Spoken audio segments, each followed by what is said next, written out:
Alright, we'll say good morning. Today's daf is Chaf Vav 26. We are picking up on Chaf Hey Amud Beis 25b, and we are picking up at the bottom two dots, which is going to be 6 lines up from the bottom. Rabbi Yossi says, Af al pi shabor kodemes le'ilan lo yikos shezeh chofer besoch shalo v'zeh notea besoch shalo. So remember again, the Mishnah espoused the principle. About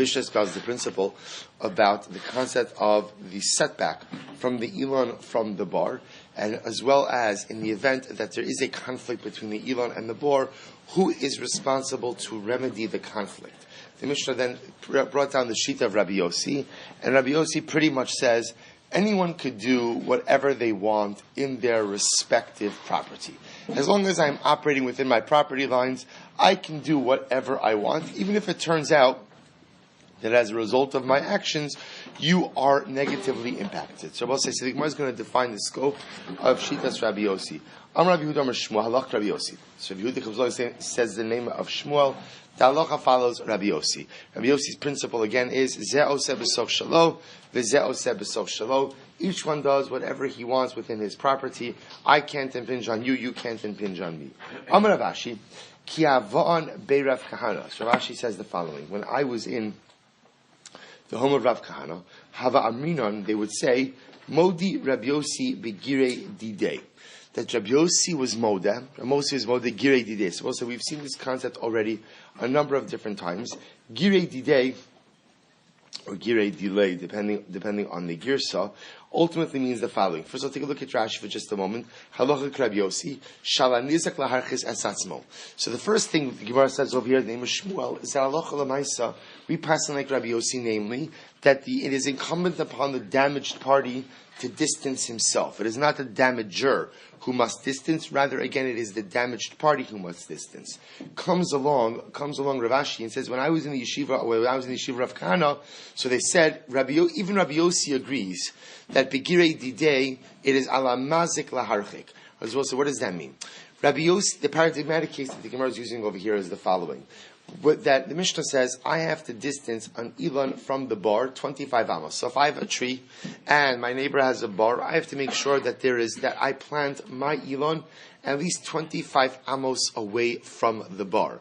What's the logic behind that? The logic behind that is because the roots could grow in and damage the bar. Rabbi Yossi says, don't worry about it, right? As long as I'm operating legally in my property, Reuven's operating legally in his property, it's not an issue. Says the Gemara, why does Rabbi Yossi hold that? That's because it was at the time that I planted my tree, what's happening? Nothing's happening.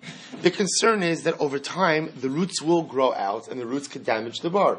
Now that may or may not happen. But one thing is for sure, at the point that I'm planting the tree, nothing is happening. That's when Rabbi Yossi says that you could do whatever you want in your property. But if my actions directly, negatively impact the other, that's called girei didei, my arrows, then even Rabbi Yossi says you cannot operate unchecked in your property. Take a look at Rashi. Actually, not yet. So the Gemara says, Begiri Didei. So Papoi Yonah Ashir. Ani, the Hashir. So let's listen to this. The Gemara tells him Maisa. So Papoi Yonah, that was his name. He was a poor person, and then he became rich. Bana Apadla. So what did he do when he became rich? He built for himself a mansion. Havu Hanachatrei B'Sheusei. Dechi Havu Daiki Shum Shemi. So in the neighborhood that he was living, there were guys who used to crush sesame seeds. Right? I guess they make sesame seed oil or sesame seed powder, whatever it is. They ran a sesame seed mill. So what happens? The mill was so strong, was so intense, that the vibrations caused the walls of Papoi Yonah's home to shake. So the mansion was shaking. So he came, so remember, Papoi Yonah came to Rav Ashi, and he said the following: Amarle ki avon be'Rav Kahana hava aminan modi Rabbi Yossi begirei dilei. So remember, so Papoi Yonah says the following. Papoi Yonah says, listen, I know we passed like Rabbi Yossi, but when I was in the home of Rav Ashi, I heard that Rav Ashi qualified this statement by saying, when do we paskin like Rabbi Yossi? That's only when it's not girei delay. That's only when the person in his property is not directly negatively impacting the person in the neighboring property. But in this case over here, what the sesame seed guys are doing is directly impacting me because the vibrations of their grounding are causing my home to shake. So there's a direct negative consequence upon me. Therefore, they should be ordered to stop. To which the Gemara says, V'kama, top of Chavav. So we'll say, here's the interesting question.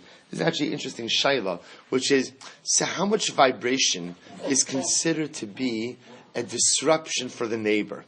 It's an interesting shaila. How do we gauge how much vibration is considered to be an interruption? Top of Chavav Amud Aleph, Kedenayid Niksima Apumei Dechatzba. Well, so this is interesting. Essentially, if the lid of the barrel vibrates off the barrel, then you know you're in trouble. In other words, we'll say, so if you can imagine over here, if the barrel has a lid, and the lid is resting, not firmly planted in, but the lid is resting, and the vibrations are so intense that the lid falls off, then that already indicates a level of damage that is being inflicted upon the neighbor. So if Rabbi say, Papa, no, was saying, even though I accept the premise that we passing like Rabbi Yossi, which is that each party could do whatever they want in their own property, Rabbi say, what that means is that right now, no one's inflicting damage upon anyone else. So Rabbi Yossi essentially says, listen, live and let live. No one's actively doing anything now, it's fine. But even Rabbi Yossi agrees that when it's girei delay, when it's his own arrows, which is another way of saying he's causing direct damage to his neighbor, that you can't say, well, listen, I could do whatever I want in my property. You could do whatever you want in your property, but if you directly, negatively impact your neighbor, you cannot engage in that activity. So the Gemara tells another story over here. The Bey Rab Merion, Berei Diravin, so I will say, in the house of Bar Merion, right, who was the son of Rabin, Kavinafti Kisna, Have Azli Riksa, Umaska Inshi. So we'll say what happens when they would beat their flax. So, when you beat flax, there's some type of residue that comes off. So the residue was going into the neighbor's yard and was adversely impacting the neighbor, was adversely impacting people. So they came before Ravina because they wanted to get Bar Merion to stop. So what happens? Amar Lahu. So Ravina said, Ki Amrina Mod Rabbi Yossi begirei delay, Hani Mili de Ka'azlu Mikochol, Hacha Zekohu de Kamematile. So Ravina said, listen, I don't know what you want me to do. Because even when we say that Rabbi Yossi holds that when it's girei delay, when it's your own arrows, when you are directly negatively impacting someone, so you have to stop your activity, that's only when Rabbi is saying, that's when the negative action is coming, or I should say the negative consequence is coming about as a result of my actions. But in this case, what's happening? The members of Bar Merion's household are beating the flax, and what happens? The wind comes along, and it's the wind that takes, I don't know what the technical term is, called the flax residue, is taking the flax residue and transporting it to the neighboring chatzar. So you can't call that girei delay. That's not called his own arrows. That's ultimately, again, that's the wind doing its part. To which the Gemara said, well, 1 second. Maskef lama baravashi, ma'ishna mizora baruch mesayaito. So in other words, what Ravino seems to be saying is, that when the wind takes the object, the damaging object, and transports it to a different place, then Lamai said, that's not called my arrow. That's not called girei delay. So says the Gemara, but 1 second, that's not true. There's a malacha of Shabbos of Zora. Zora, we'll say, essentially is called winnowing. Now, how do you violate the malacha of Zora? So we'll say the way they used to winnow was, you would take your wheat, you would throw it up in the air, and the wind would come and blow away the chaff. Right? There are two ways. To use the more familiar term, we call this borer. So there are two different ways in which one could go ahead and do winnowing and do zora. You could either be zorabically, you could literally take a sifter and move it back. But the easier way was, you took a day where there was some wind, right? You've seen pictures of this, right? They would take the fork, I don't know if it's called the fork, but they would take the fork, you dig it into the grain, you throw the grain up, the wind would come, blow away the chaff, and the wheat would settle back into the pile. I'm sorry? Okay, but nevertheless, you see from here that use of the wind is still called my force. Because if you do that on Shabbos, you are chayiv for that. So how can you say that wind is not considered to be girei didei? To which the Gemara says, So they said this over before Mereimar. Amar Lahu Hainu Zuav Ruach Misayaito Uravina Maishna Miget. So therefore they said this over before Mereimar, and ultimately again Mereimar said, "You're right. The truth is, this case of the flax is no different than the case of the winnowing. Therefore, again, we would say that the members of Bar Merion's house are directly damaging the neighbors. It's Girei Didei, and therefore they should be ordered to cease and desist, even what? Even according to Rabbi Yossi."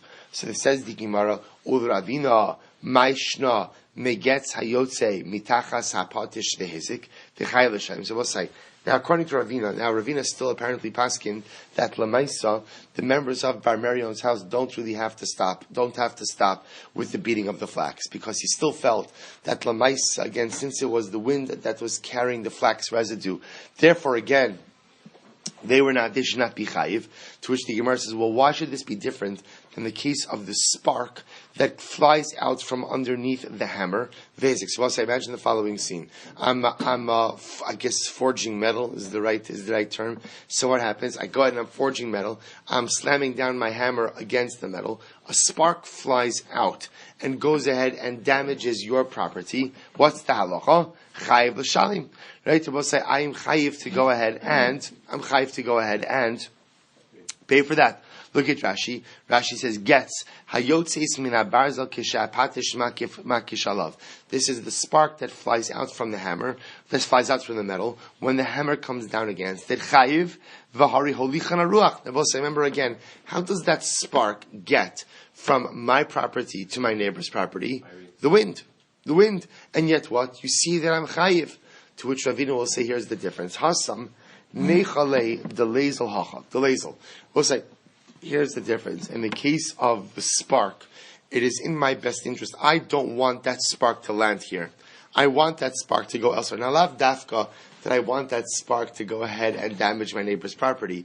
But the point is, I want that spark to go somewhere else.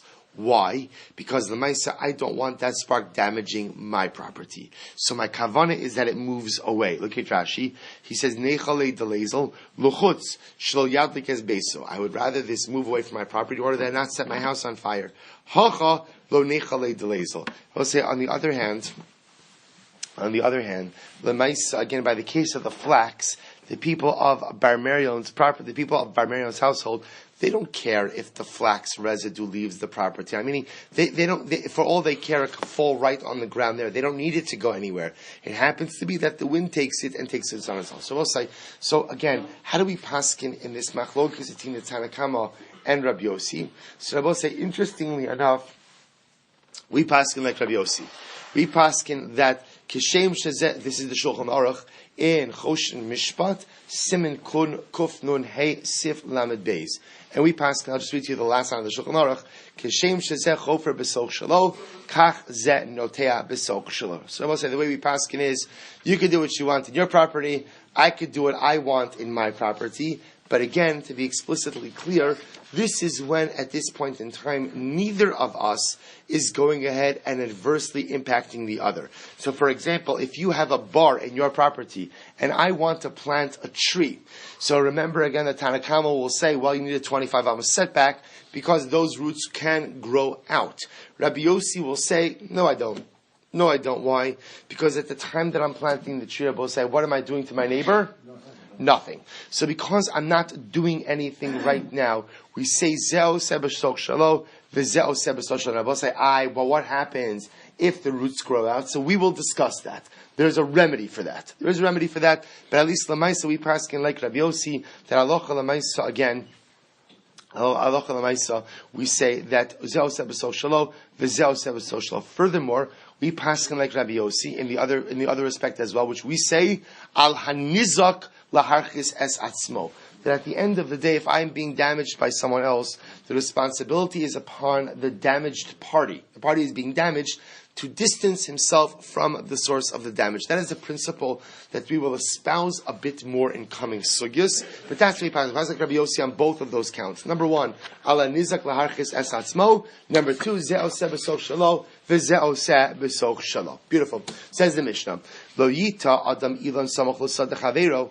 A person should not plant a tree next to his friend's field, Ela imkein hirchik mimenu arba amos. So let's remember again, this has nothing to do with roots, right? Because remember, in this case, there's no bar in the neighboring field. This has nothing to do with roots. Rather, the Mishnah says, I cannot plant my tree next to my friend's field within Dalet Amos. So we'll say, what's the logic behind this? Because again, we actually saw this before. Remember, if I have a tree, I need room for the plow to get around that tree. If I'm planting the tree right next to my friend's property, then what's going to happen? My plow is going to go on his property. I need to leave there for at least Dalet Amos by the property line. Dalet Amos is the necessary amount to be able to get, or to be able to maneuver the plow without having to go on my friend's property. So the Gemara says, Echad gifanim ve'echad kalilan. This is true whether again I have vines. This is true whether I have a tree. There is always a setback of 4 amos from the property line in order that there is room to navigate the plow. Haya geder ben sayim. Let's say we have a fence. I have a fence with my neighbor. Then zes somich legeder mikan, v'zes somich legeder mikan. So we'll say if there's a fence, then what? I could plant as close to that fence as I want. I can't maneuver the plow. That's my problem. Because I will say once there's a wall, once there's a fence, then what? I can't plow on my neighbor's property. Next, we'll say here we get now into the roots. So we'll say, let's say there are roots from my tree that grow into my friend's property. So what's the halacha? Ma'amik gimel tfachim kadesh le'akiv machrij. So this is an interesting halacha. So if I have roots from my tree that are growing into my friend's yard, so my friend, we'll call him Ruvain. Ruvain has the right to dig down 3 tfachim into his ground, into his earth, and uproot my roots. Why 3 tfachim? Because we'll say 3 tfachim is the depth of the blade of the plow. He doesn't want his plow getting caught on roots because that could ruin the plow. Therefore, he has the right to cut back my roots up to a depth of 3 tfachim.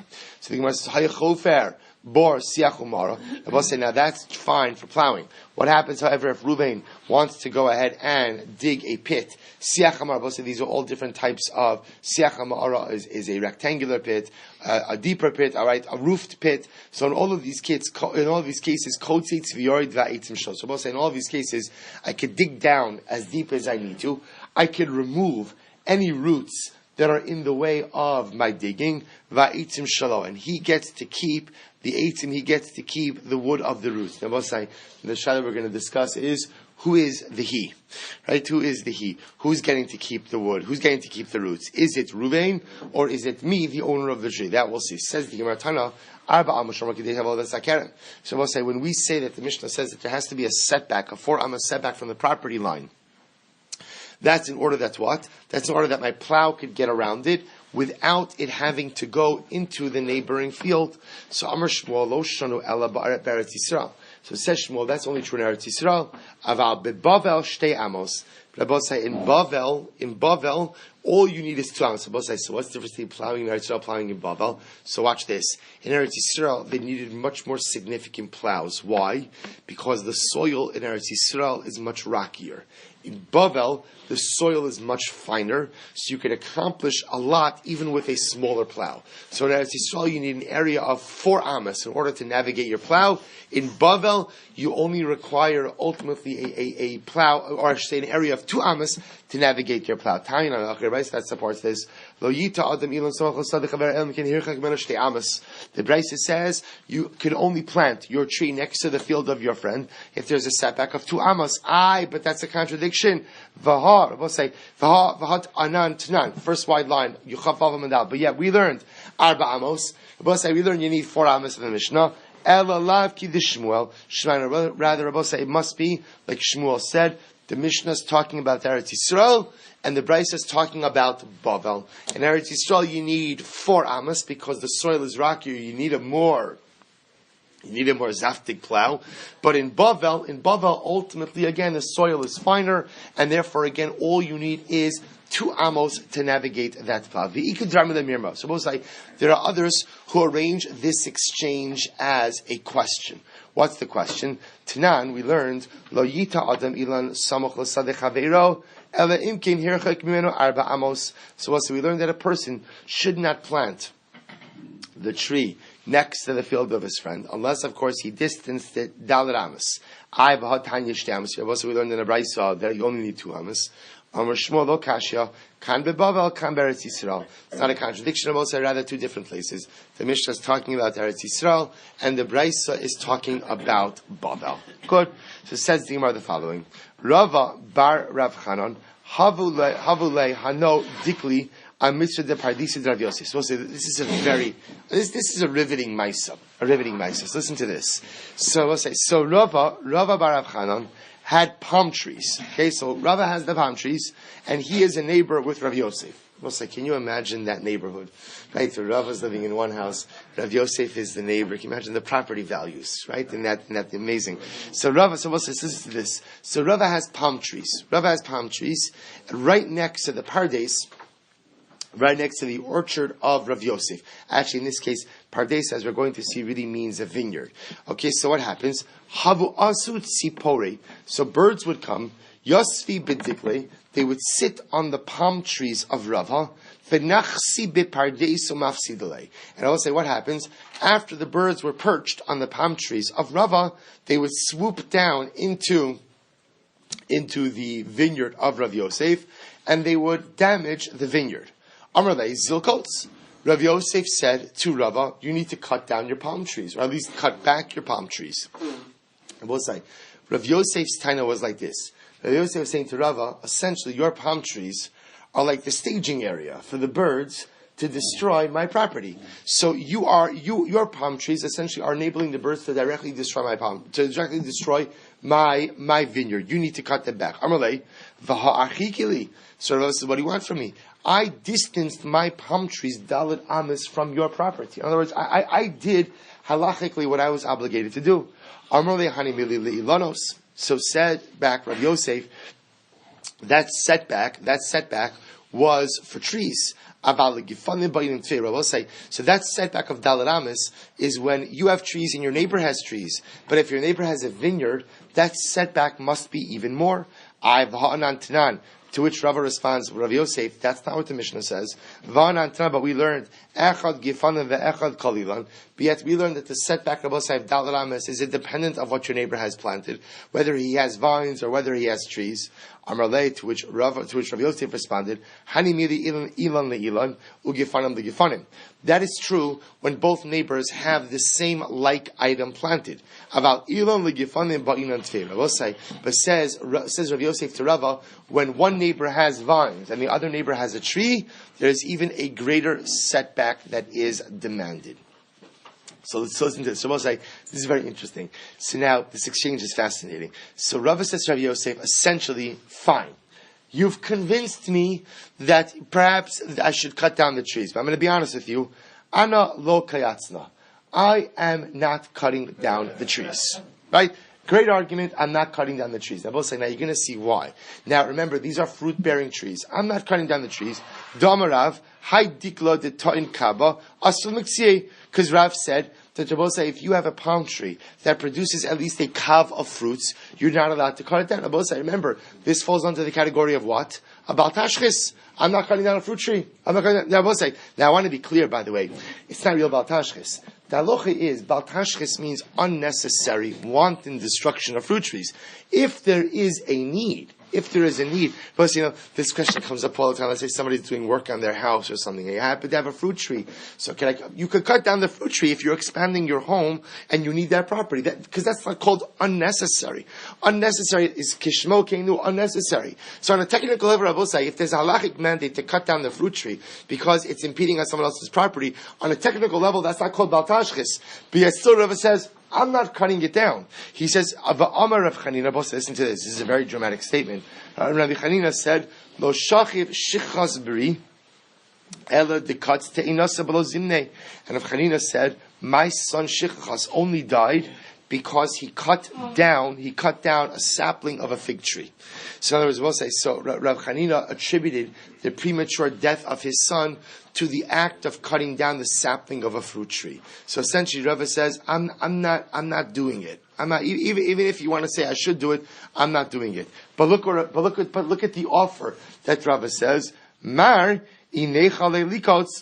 But what does he say? But if you would like to cut it down, by all means. It's like after this whole Maisa, right? So Rava says to Rav Yosef, if you would like to go ahead and cut it down, I absolutely give you, I yield. I yield meaning I agree with you that you are correct, but I'm not cutting down the tree. If you would like to come into my property and cut down the tree, you absolutely have every right to do so.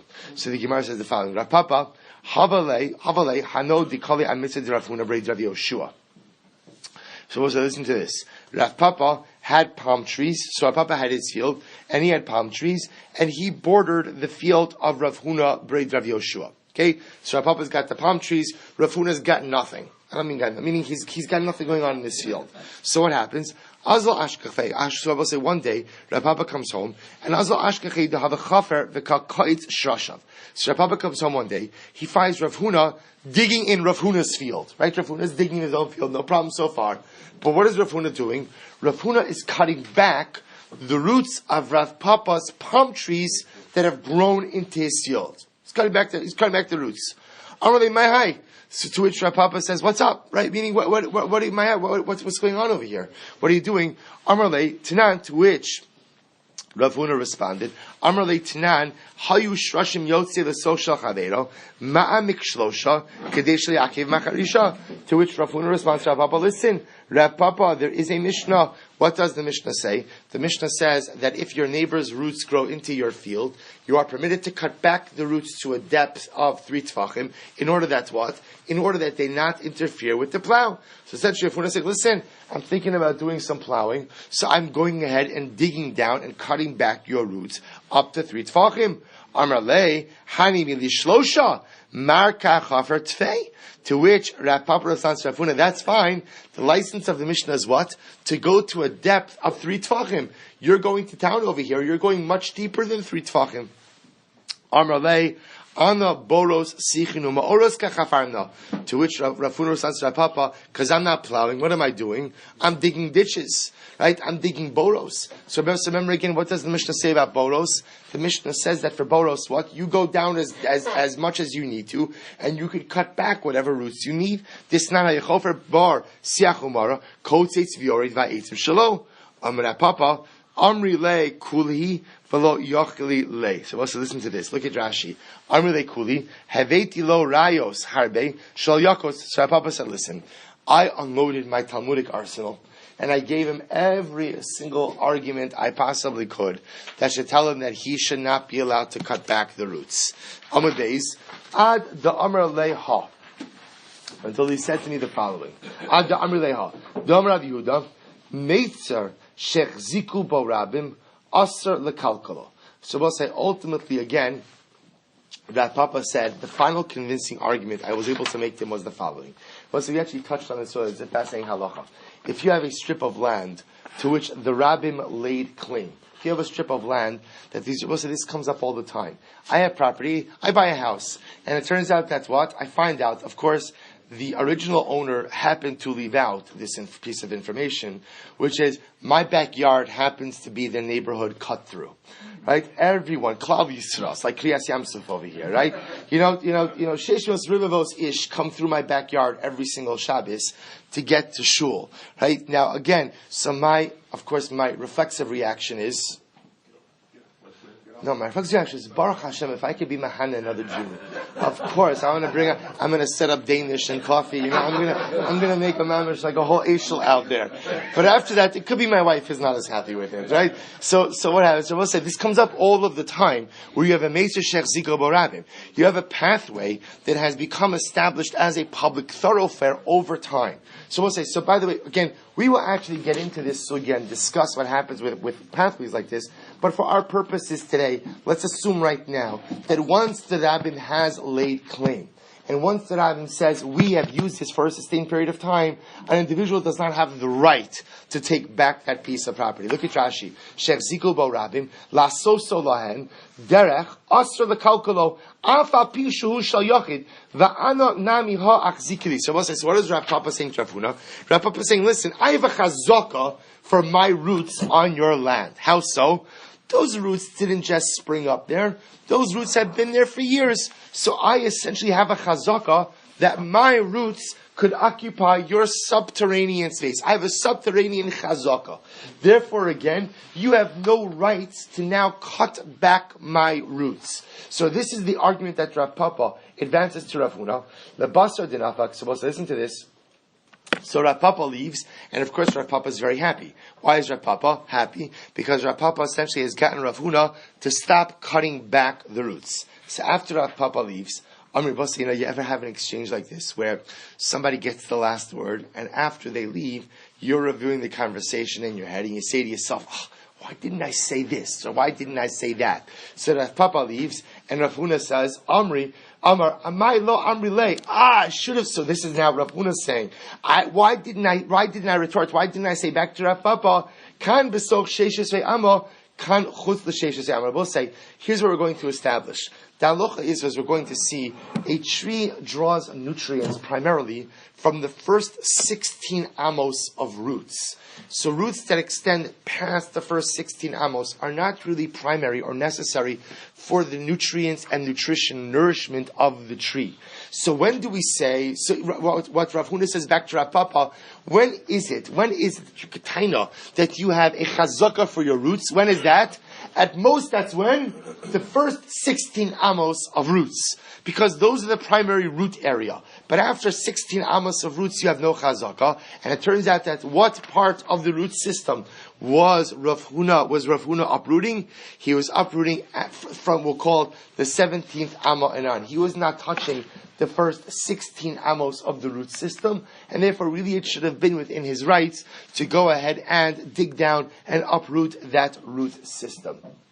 Rashi says, B'soch shesh yisrei amma li'ilon havya chazaka di'ilon aval chutz l'shesh yisrei amma in chazkasa chazaka. Rav Papa, even if you want to taina this whole root chazaka thing, that's only for the first 16 amos of roots. After the first 16 amos of roots, there is no chazaka. Why? Simply because those roots are not necessary for ultimately the endurance of the tree. So again, Rav Papa bested Rav Huna in the verbal exchange, and after it's over, Rav Huna says, I can't believe I didn't respond. I should have answered so-and-so. Good. So remember again, what did the Mishnah say? The Mishnah said that Lamaisa, if I'm going ahead and digging down to dig a pit of some sort, the halacha is Rabbi say you could go down as much as you want. So remember again, two different halachas. Halacha number one is that for agricultural purposes, I can only go down 3 tefachim because that's the amount of area I need to clear in order to allow the plow to go uninterrupted. However, if I'm digging a bar, so then halacha l'maisa again, I could go down, I could dig out, I could cut back the roots as deep as I need, and he gets to keep the eitzim. Who the he is, we'll discuss in just a moment. Ba'imine Yaakov Hadaiba Meirav Chisda. So what's Rav Yaakov Hadaiba? And Rashi says over here, Demin Hadyab. He was from the city of Hadyab. Okay, he asked from Rav Chisda. So the Mishnah says that the neighbor has the right to dig down. So remember, I have a tree, my roots extend into Reuven's field. Reuven wants to dig a bar. He could cut back my roots as deep as he needs to in order to go ahead and make his bar. So remember again, and we said that the wood of the roots belongs to him. Who's the him? So who's the Eitzim Shami? Amar Leitinisua. We learned Shrashe Ilan Shel Hadid. Well, listen to this case. You have a tree, a non-consecrated tree, just a regular tree. And what happens? Haboin b'shalag. So also imagine this case. I have a field, and I planted a tree in my field. It happens to be I neighbor a field of hektish. My roots go into the neighbor's field. Now the neighbor in this case is the Beis Hamikdash. So we'll say, so my roots grow in there. What happens? Lo nanin v'lo maulin. So we'll say, so the halacha is, I really shouldn't get any benefit from those roots that grow into the neighboring hektish field. Rashi points out, lo nanin midrabanan. So midrabanan, we say, you know what? Because those roots are in a hektish field, you shouldn't get hana from it. V'lo maulin. But we'll say, if I did dig up those roots, right, and I got benefit from it, there is no me'ilah. We'll say, what does that show if there's no me'ilah? Why is there no me'ilah? There's no me'ilah because they're not hektish. Why is it not hektish? Because even though it's growing into hektish property, we assume that the identity of the roots is established by what? by the identity of the tree. And since the tree is a quote-unquote chulin tree, therefore the roots are chulin roots as well.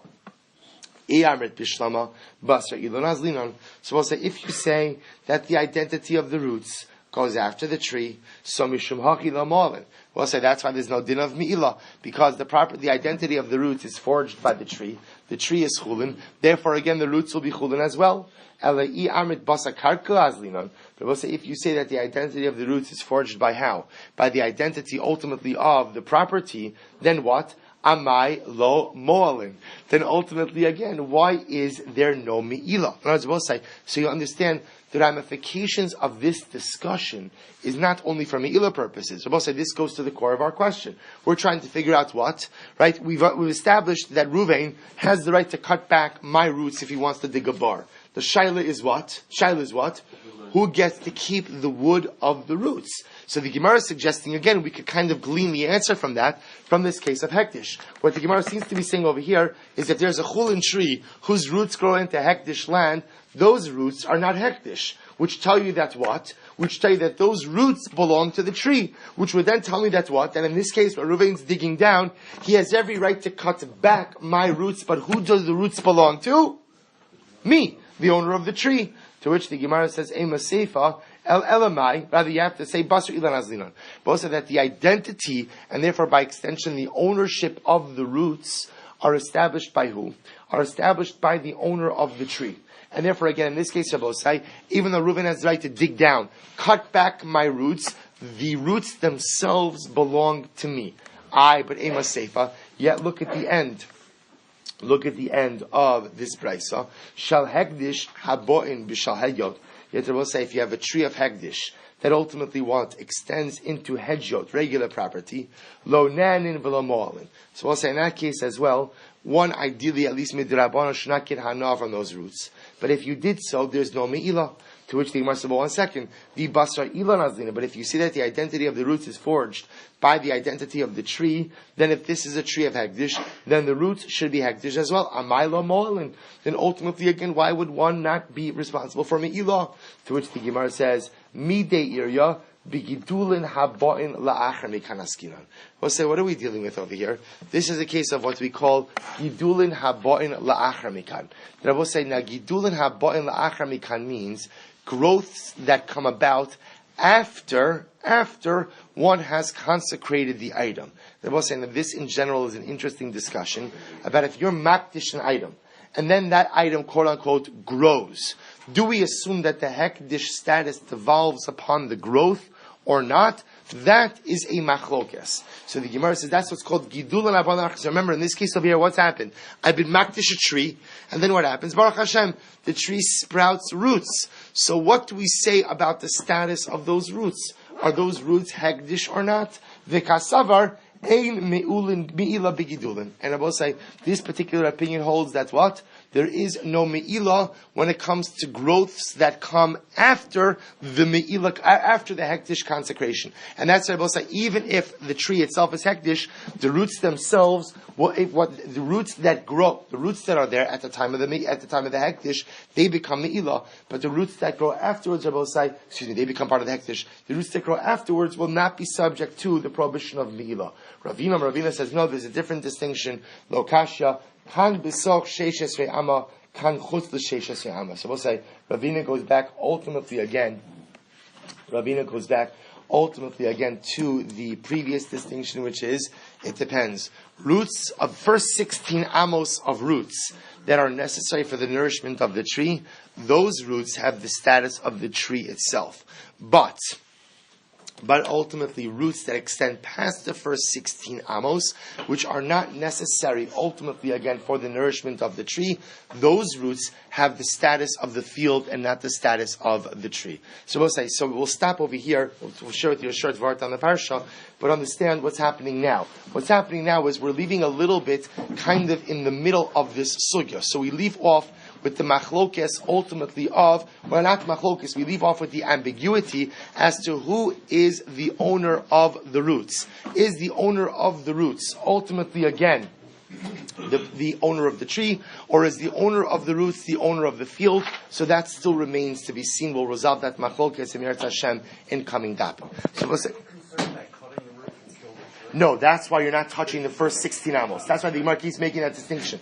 No one could touch any roots within the first 16 amos. Post 16 is when you could cut it. So let me show you.